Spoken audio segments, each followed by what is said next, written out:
Koto-koto itu tidak hanya menyakitkan. Itu seperti racun yang mendidih di dodo Soyo. Kalimat kamu tidak termasuk dalam rapat strategi ini, menggantung di udara ruang rapat seperti lelucon yang tak odo yang tertawa. Budi Santoso bahkan tidak mengangkat wajahnya saat mengucapkannya, hanya melambai tangan malas ke arah pintu seolah Soyo hanyalah magang yang salah masuk untuk mengisi air minum. Soyo berdiri diam selama 5 detik penuh, terpaku di antara nampan dokumen cetak yang Soyo susun sendiri dan papan tulis digital, yang baru saja Soyo hapus setelah dengan teliti mewarnai peta rantai pasok yang Budi anggap terlalu rumit untuk para eksekutif. Yang lain gelisah di kursi mereka. Beberapa berdehem. Tak ada yang bersuara. Bahkan Darmawan, manajer Soyo, sekutu yang seharusnya, hanya menunduk memandang meja. Jadi Soyo tersenyum, berbalik, dan melangkah keluar. Tapi sebelum itu, Soyo diam-diam mengeluarkan ponsel, mengambil foto seluruh papan tulis, dan menyimpan tumpukan dokumen rapat di bawah lengan. Soyo memang tidak diundang, tapi Soyo tidak akan keluar dengan tangan kosong. Malam itu, pukul 19.42, Soyo duduk bersila di sofa apartemen kecil Soyo di kawasan Sudirman yang sudah agak melesak. Sebuah bungkus nasi padang dingin di satu tangan, laptop di tangan lain. Soyo bukan sedang menulis ulang strategi Budi. Soyo sedang menyelamatkannya. Rencana Budi hanya kilau PowerPoint dan angka fantasi, tanpa cek vendor, tanpa estimasi pengiriman, tanpa model jumlah karyawan yang realistis. Soyo melihat dia menulis koto-koto keren seperti lob kelincahan dan kecepatan pivot di papan, lalu mendengus saat melihat bagan gan Soyo. Rupanya, punya otak kerja keras justru membuat Anda tidak boleh bicara dalam strategi produk. Jadi Soyo menulis. Bukan untuk minta persetujuan, bukan untuk pujian, tapi untuk kejelasan, untuk bertahan hidup, untuk setiap orang di tim operasi yang akan disalahkan saat rencana gemerlap Budi ambruk. Soyo beri judul kontingensi ekspansi Tigop, Nusantara, draft cadangan Rino Pratiwi. Setiap angka Soyo kutip, setiap risiko Soyo tandai, setiap keterlambatan supplier Soyo modelkan. Dan Soyo sisipkan inisial Soyo di metadata dokumen karena Soyo bukan orang bodoh. Sudah 8 tahun Soyo kerja di sini. Soyo pernah melihat terlalu banyak ide dicuri dan dikemas ulang oleh orang seperti Budi yang punya jabatan lebih tinggi dan suara lebih lantang. Sebelum tidur, Soyo buka email kantor dan buat draft baru. Belum dikirim, hanya disimpan di kotak keluar dengan dokumen terlampir dan subjek rencana cadangan internal, hanya draft. Soyo jadwalkan pengiriman ke pukul 6.15 besok pagi. Bukan dramatis, bukan bumi hangus, hanya asuransi. Asuransi yang tenang. Pagi berikutnya, Soyo masuk kantor seolah tidak ada opo-opo. Suara Budi menggema dari ruang perang. Frasa eksekusi visioner, membuat Soyo ingin muntah ke dalam termos kopi Soyo. Darmawan lewat di koridor dan memberi anggukan malu-malu seolah itu bisa menghapus opo yang tidak dia katakan di rapat kemarin. Soyo hanya tersenyum dan bilang, pagi. Seolah Soyo tidak punya jejak digital yang cukup panjang untuk melingkari lehernya yang pengecut. Sebenarnya, Soyo belum marah. Belum benar-benar. Kemarahan itu akan datang nanti. Saat ini Soyo tenang. Seperti tangan yang tenang meletakkan domino pertama. Karena Budi baru saja melakukan kesalahan besar. Bukan karena mencuri kredit, dia belum melakukannya. Kesalahannya adalah menunjukkan aturan permainan kepada Soyo, dan mengira Soyo tidak pernah belajar cara bermain. Rabu malam, Soyo sudah tahu rencana emas Budi akan roboh seperti meja kartu di angin kencang. Dia sudah mulai melempar nomor sprint agile dan prioritas pelanggan pertama, tanpa satupun kendala rantai pasok yang dipetakan. Entah bagaimana setiap tenggat semakin mendekat sementara staf, kami tetap beku seperti rusa di lampu sorot. Bukan karena ketidakmampuan. Ini hanya pameran. Dia tidak peduli apakah itu berhasil. Dia hanya ingin terdengar seperti akan berhasil. Jadi saya lakukan opo yang selalu saya lakukan saat mencium asap dan tahu tak odo, yang mengambil pemadam api. Saya buat petok api. Rencana bayangan yang saya sebut, tidak mewah. Tidak odo gradien mengkilap atau bahasa sinergi. Hanya angka nyoto, buffer waktu pengiriman, tanda pengadaan, dan asumsi kapasitas yang datang dari 8 tahun hidup di parit operasi, bukan dari tetak terakhir yang Budi hafal. Saya ambil audit siklus 3 tahun terakhir dan masukkan margin error sebenarnya. Lalu saya beri rating risiko setiap skenario, kuning, oranye, merah. Saat selesai, saya punya kerangka 22 halaman untuk bertahan hidup yang menyamar sebagai draft cadangan. Pukul 11.16 pagi, saya tambahkan komentar akhir di bagian terakhir. Jalur mitigasi, tingkat respons vendor. Saya bahkan tidak mengejak ejaan. Itu begitu mentah dan dekat dengan tulang. Karena ini bukan untuk penilaian kerja. Ini untuk menjaga nyawa. Saya klik simpan sebagai, lalu sisipkan pelacakan versi dan aktifkan properti dokumen. Pembuat, Rino Pratiwi. Timestamp sampai detik. Bahkan voter memuat inisial saya seperti siti jari diam lucunya. Budi pernah bilang metadata itu berlebihan untuk orang kreatif. Itu jenis koto yang orang ucapkan tepat sebelum seseorang seperti, saya membangun peti mati hukum dari metadata, dan mengirimkannya ke mantan bos masa depan mereka. Pukul 6.12 pagi, file itu meninggalkan kotak keluar seperti hantu senyap. Subjek, draft kontingensi operasi ekspansi 3, internal only. Dikirim ke kotak masuk repusat dan arsip operasi. Saya tahu hanya item yang ditandai untuk penyimpanan, bukan untuk diboco, tidak ada tanda terima, tidak ada balasan. Sempurna. Tidak perlu diakui. Saya hanya butuh itu tercatat. Saya hanya butuh itu ada di sono. Siang harinya, Budi berparade di pulpen, melambai tumpukan moodboard dari marketing dan bercanda tentang pemikir influencer.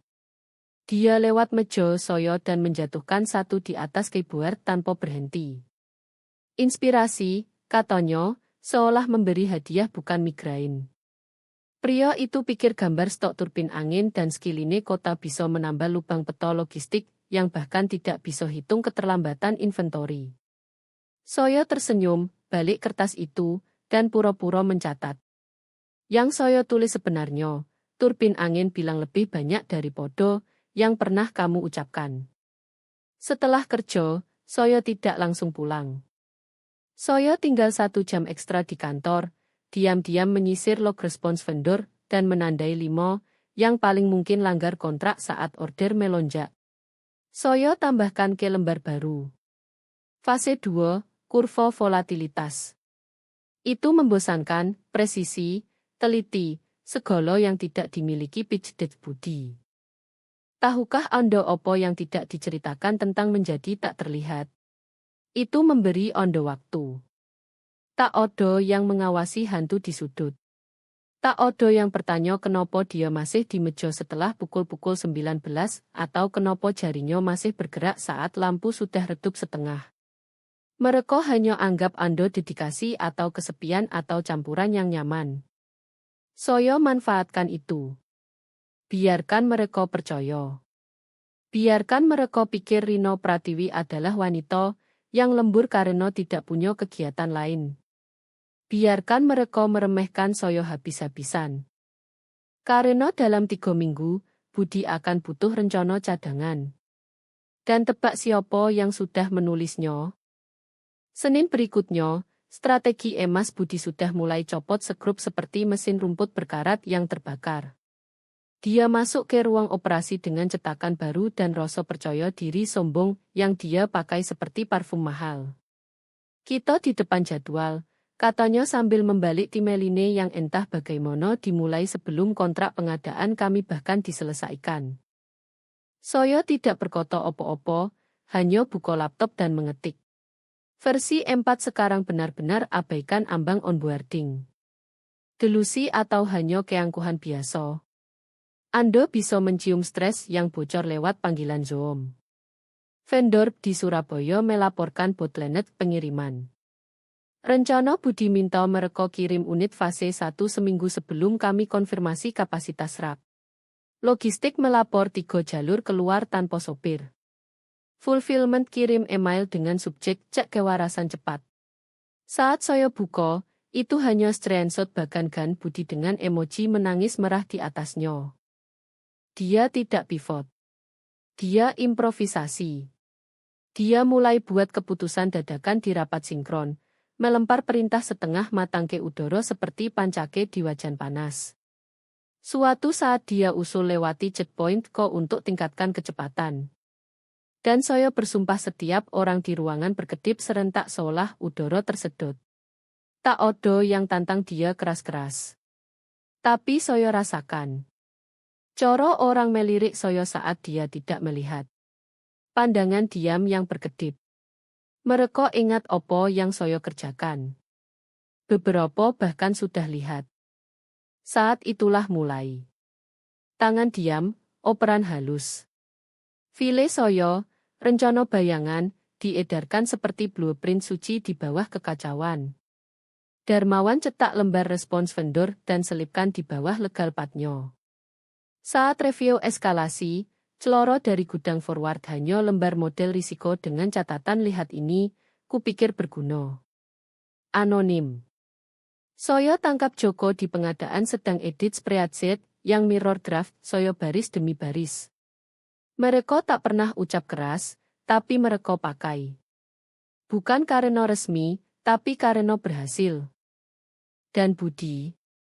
Dia sibuk adakan hudle perang dengan marketing dan kirim pesan slide tentang pilihan font di banner rollout 3. Saya duduk 2 meja jauh, menyaksikan badai yang dia lepas makan dirinya sendiri. Sementara rencana saya menopang tiang dari bawah, tak terlihat tapi benar-benar vital. Pukulan nyoto datang saat kami lewat tenggat supplier 72 jam. Satu yang Budi katakan sudah terkunci. Nyatanya, dia hanya dapat janji lisan dari sales yang sedang cuti dan belum tanda tangan apapun. Budi coba putar sebagai gap komunikasi. Saya diam-diam buka tabel kontingensi supplier dan serahkan cetakan ke Darmawan di bawah meja. Hari berikutnya, pengadaan sudah pivot. Tak ada yang bilang terima kasih, tapi mereka juga tidak pakai rencana Budi lagi. Saya lewat ruang cetak dan lihat salinan timeline kontingensi saya tergeletak tertelungkup di nampan. Saya tangkap sekilas model urutan fase 2 saya dilipat di buku catatan. Seseorang bahkan pakai salah satu diagram saya di date vendor dengan nomor file asli masih di sudut. Model 3 Jerinov 3. Itu membakar dan membenarkan sekaligus karena saya tahu persis apa yang terjadi. Kerja saya menyelamatkan lehernya diam-diam, tak terlihat. Budi tetap jadi wajah, tetap jadi otak strategi, dipuji eksekutif di stand up pagi. Dia kutip ide-ide saya tanpa tahu asalnya. Sekali saya dengar dia pakai frasa kurva volatilitas, seolah dia ciptakan. Dia bahkan tidak tahu artinya. Dan saya, masih hantu di sudut, terus awasi, catat, update. Karena kredit bukan tujuan. Bukti adalah, Kamis itu Budi muncul di kubikel saya seperti teman kuliah lama. Hei, cepat sojo, katanya dengan pesona santai dan gigi. Kamu masih punya draft cadangan operasi dari awal kuartal yang kamu mainkan sebelum kita kunci strategi akhir. Dia tertawa seolah itu hal lucu kecil yang saya lakukan, menyusun kerangka kontingensi penuh di waktu luang untuk kesenangan. Saya hanya berkedip dari balik monitor. Pria itu belum kontak moto dengan saya 2 minggu dan sekarang tiba-tiba ajak saya. Saya tetap datar dan dingin. Mungkin odo. Kamu cari opo? Oh, hanya modeling logistik yang kamu punya. Beberapa frasa yang saya suka. Kupikir bisa bantu isi narasi. Tak usah buru-buru, katanya sambil ketuk meja seperti segel kesepakatan. Saya angguk pelan, lalu awasi dia kembali ke ruang pojok kantornya, yang ada lampu modern palsu dan rak buku penuh manifesto inovasi yang tak pernah dibaca. Saya tidak ping dia. Tak perlu. Dia sudah punya filenya. Saya lihat muncul di log arsip internal 2 hari lalu, diakses lewat kredensial asistennya. Gerakan ceroboh mengingat riwayat versi dokumen mencatat segalanya, siapa download, kapan, dari mana, dan yang lebih penting, siapa penciptanya. Selasa pagi, draft internal baru diedarkan untuk alignement akhir. Diberi label peluncuran ekspansi 3 final budis. Isi teks menghantam saya seperti tamparan. Paragraf demi paragraf mirror milik saya koto demi koto. Matriks mitigasi risiko diangkat utuh, sampai tabel warna dan skenario gangguan tier 1 yang saya susun pakai kode vendor musim semi lalu. Dia bahkan tidak ubah urutan bullet points. Diagram saya tak tersentuh, mungkin dipotong, tapi masih ada watermark samar yang saya sisipkan tepat di bawah label sumbu. Rino Pratiwi, Draft Operasif 2.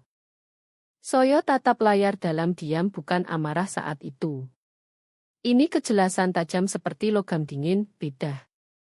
Saya sadar ini selalu rencananya, bukan milik saya. Rencana Budi. Budi tidak naik jabatan karena keberuntungan. Dia bangun karir dengan diam-diam adopsi kompetensi orang lain dan presentasikan lewat senyum putih dan buzzword. Saya hanya draft terbaru dalam rangkaian panjang pengangkatan kolaboratif. Draft itu hidup sebagai siaran pers 2 hari kemudian. Saya awasi dari meja saat slide internal menyolot dengan link pengumuman strategi baru Nusantara yang mengkilap. Visi kami untuk pertumbuhan skalabel 3. Kutipan Budi di tengah. Arah berani ini mencerminkan dedikasi kami pada eksekusi agile, ketahanan operasional, dan perakiraan cerdas. Perut saya berbalik. Kalimat itu milik saya. Saya ingat ketiknya pukul-pukul 2.3 dini hari dengan kompres es di leher dan bungkus permen karet menempel di trackpad. Saya ingat ragu atas koto ketahanan, khawatir terdengar terlalu mewah. Rupanya tidak. Kedengarannya pas untuk Budi. Tapi dia lewatkan satu hal. Saya buka dokumen siaran pers yang diunduh, pergi ke infofile, dan tersenyum. Odo di sono. Pembuat, Rino Pratiwi. Terakhir diubah oleh, Budis, dibuat pukul 6.12 pagi. Perusahaan, Nusantara Logistik. Dia salin, tapi tidak kupas tulangnya. Metadata tidak bohong. Dan Budi tidak tahu harus cari di mana. Email itu masuk Rabu sore pukul 16.47. Salah satu kantong mati hari kerja saat slot sepi dan Anda bisa dengar kulkas kantor berdengung seperti ancaman. Saya tidak tidak seharusnya lihat. Tapi layar Darmawan menghadap koridor, dan saat saya lewat untuk isi ulang teh, saya cukup lihat subjek untuk membeku. Vote, metadata draft strategi. Mohon review rahasia. Tak ada emoji, tak ada obrolan kecil. Hanya panah digital hitam putih dingin langsung ke kotak masuk komite eksekutif. Darmawan tidak lihat saya berhenti. Dia sibuk scroll, bibir rapat. Dia klik sesuatu, sandar, dan hembus napas seperti pria yang lihat detonator hitung mundur. Saat saya sampai dapur, tangan saya gemetar cukup sehingga harus isi ulang cangkir 2 kali. Siapapun yang lakukan, siapapun yang forward riwayat file itu tahu persis apa yang dia lakukan. Mereka ambil draft Frankenstein Budi, buka pane riwayat versi, ekspor metadata, dan lampirkan jejak audit lengkap, judul dokumen, pencipta, timestamp, pembuat, sesi edit, semuanya dari file asli kontingensi ekspansi 3 Rino Pratiwi sampai klon Budi yang buruk di gedung. Seseorang pilih bakar korek api itu. Saya tidak tahu siapa dan tidak tanya. Ando tidak menusuk sekoci saat lewat. Ando naik, tutup mulut, dan dayung. Kamis, Udara kantor berubah, halus, dingin. Terjadwalkan sinkron rutin dengan Budi, yang dia tertawaan di Briakroom seolah hanya soal cuti. Tapi saya lihat folder tebal, yang mereka bawa ke ruang koco. Tidak odo kopi, tidak odo senyum. Pukul 10.16 pagi, pesan dari legal ke kepala departemen.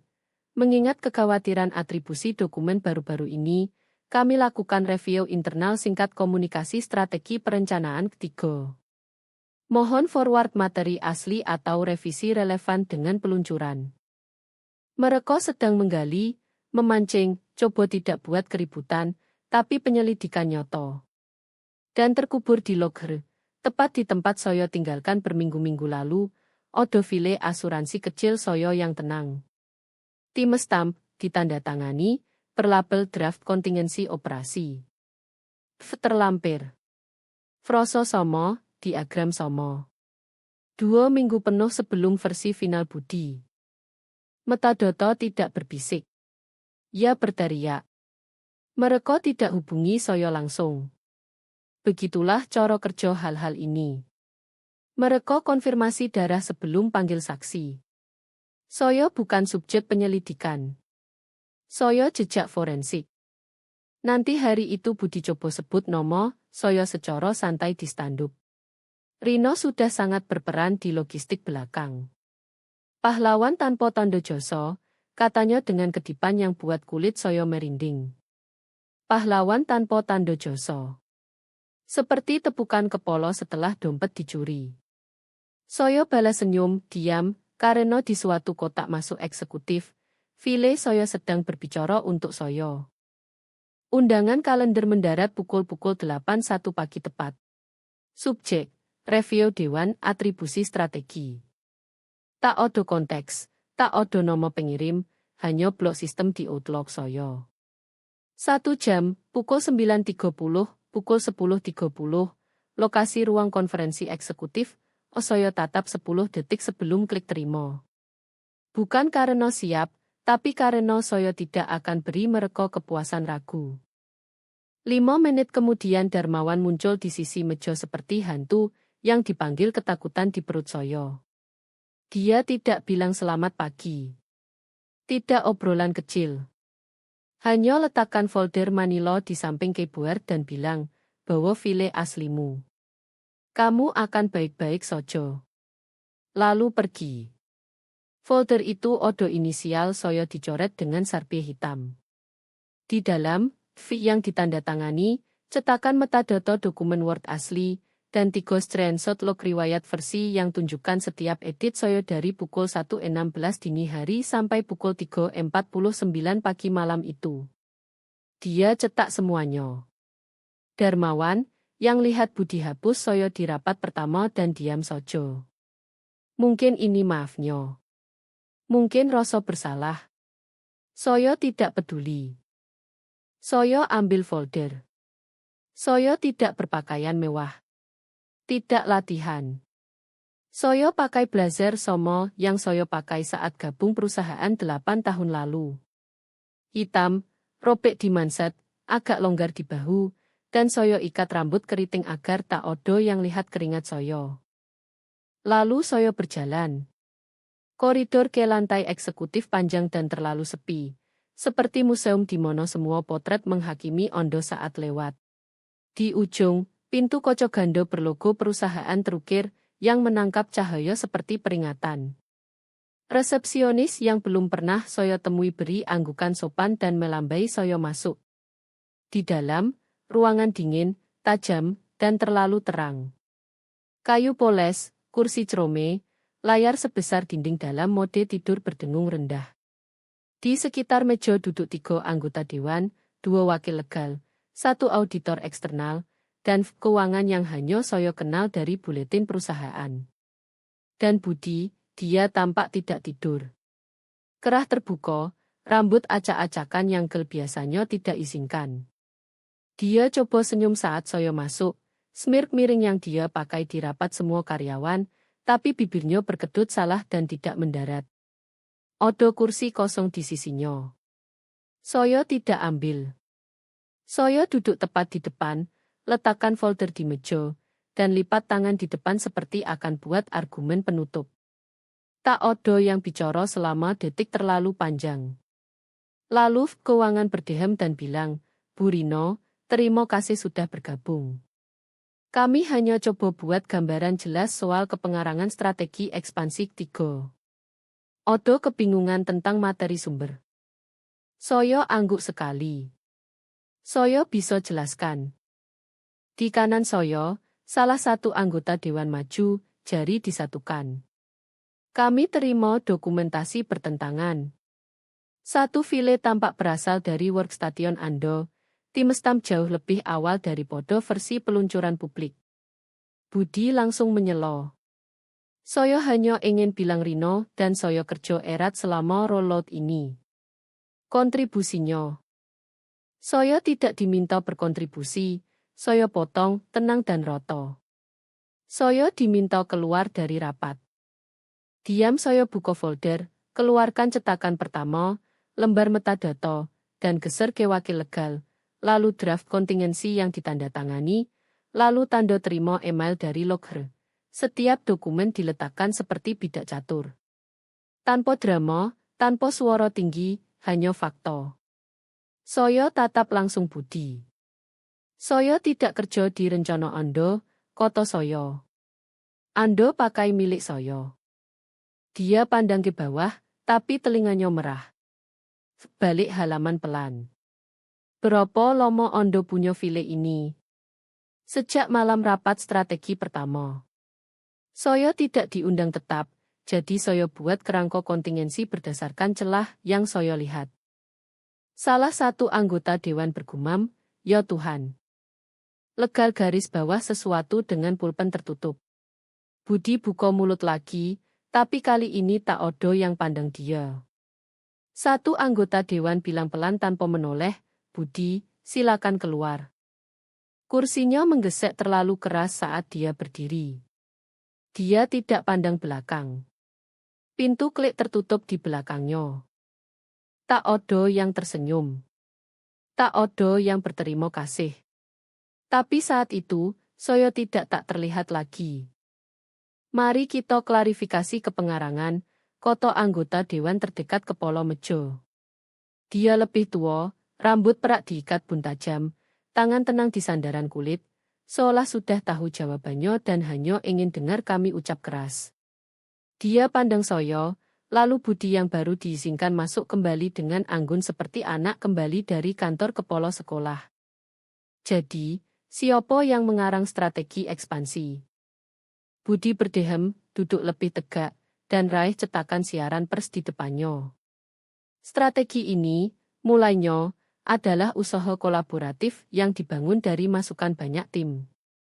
Soyo yang buat, Soyo berdiri. Soyo tidak angkat suara. Tidak hantam folder. Soyo hanya ucap seperti gravitasi, tenang, tak terbantah, dan sudah bergerak. Lalu Soyo condong maju dan tarik nampan dokumen lebih dekat. Ini, koto Soyo sambil geser lembar pertama, adalah metadata file asli yang dibuat 4 Juni pukul 1.16 dini hari oleh Soyo. Judul file, kontingensi ekspansi 3 Rino Pratiwi. Ini, lanjut Soyo letakkan lembar berikut, adalah Timeline Badkup versi yang tunjukkan edit selama 48 jam berikutnya, termasuk model mitigasi supplier, urutan fulfillment, dan overlay tier risiko. Ruangan begitu sunyi, Soyo bisa dengar ventilasi menyolo. Soyo terus. Ini yang Soyo kirim ke 5 Juni pukul 6.12 pagi. Anda akan temukan di arsip internal di bawah draft kontingensi operasi, yang untuk catatan tidak pernah diakui atau ditandai review. Salah satu wakil legal condong dan bisik ke anggota dewan.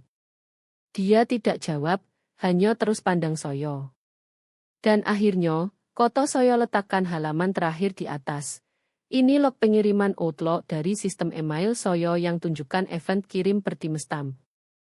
Itu 2 minggu sebelum file Pak Budi dibuat. Chvo yang sedang balik salinan file, hembus napas pelan lalu gumam, berapa lama kita abaikan ini? Tak odo yang jawab. Budi akhirnya temukan suaranya, tapi pecah di tengah. Saya tidak coba klaim kepemilikan, katanya cepat. Lebih seperti usaha kurasi. Saya butuh tulang punggung kuat dan file rino hanyo. Bukan Budi, anggota Dewan Potong Datar. Cukup. Dia beku. Saya hanya pikir penting dia tidak angkat suara. Hanya miringkan kepala sedikit dan bilang, keluar ruangan. Dia ragu, pandang Chvo, pandang saya. Saya tidak kedip. Dia kumpul kertas dengan tangan gemetar dan keluar. Gerendel klik di belakang seperti tanda bocah akhir. Tak odo yang sorak. Tak odo yang tepuk. Tapi pergeseran terasa, seperti sistem tekanan reset di ruangan. Sunyi bukan canggung lagi. Ini penuh hormat. Saya duduk lagi, ratakan blazer, lipat tangan di depan. Odo yang perlu diklarifikasi lagi, tanya saya. Chvo geleng pelan. Tidak, itu sudah bicara banyak sekali. Dan untuk sekali ini, semua orang dengar. 3 hari setelah rapat dewan, saya dipanggil ke ruang samping di lantai 5. Ide untuk wilayah netral. Kali ini tidak odo dinding kaca. Hanya ruang konferensi kecil dengan mesin kopi yang rusak 2 tahun dan dengung lembut dari lampu tua di atas. Kepala Bu Siti duduk di depan saya, postur terlalu tegak, nodo terlalu hati-hati. Kami ingin tawarkan peran baru, mulainya sambil ketuk folder di depan. Direktur Operasi Strategis. Berlaku segera. Saya tidak gerak, hanya tunggu. Ini disertai ban gaji direvisi, struktur bonus level eksekutif, dan kredit retroaktif untuk inisiatif ekspansi 3. Anda akan dinamai sebagai penulis strategi di earnings call mendatang dan terdaftar sebagai kontributor utama di ringkasan review Dewan. Dia tunggu seolah harap rasa terima kasih atau lego. Yang dia dapat adalah sunyi. Jabatan Anda, tambahnya setelah jeda, akan punya visibilitas lintas fungsi penuh. Dan Anda akan ikut semua sesi strategi ke depan. Saya angguk sekali, lalu condong maju. Saya terima peran itu, kata saya, dengan satu syarat. Bu Siti berkedip. Baik. Tim saya, kata saya, logistik, fulfillment, pengadaan. Tidak lagi di pinggir. Mereka duduk di meja juga. Jika kita rencanaan sekolah, kita rencanakan dengan orang yang benar-benar bangunnya. Dia ragu cukup lama untuk buat saya bertanya-tanya apakah ini akan jadi penolakan sopan lain yang dibungkus sopan santun korporat.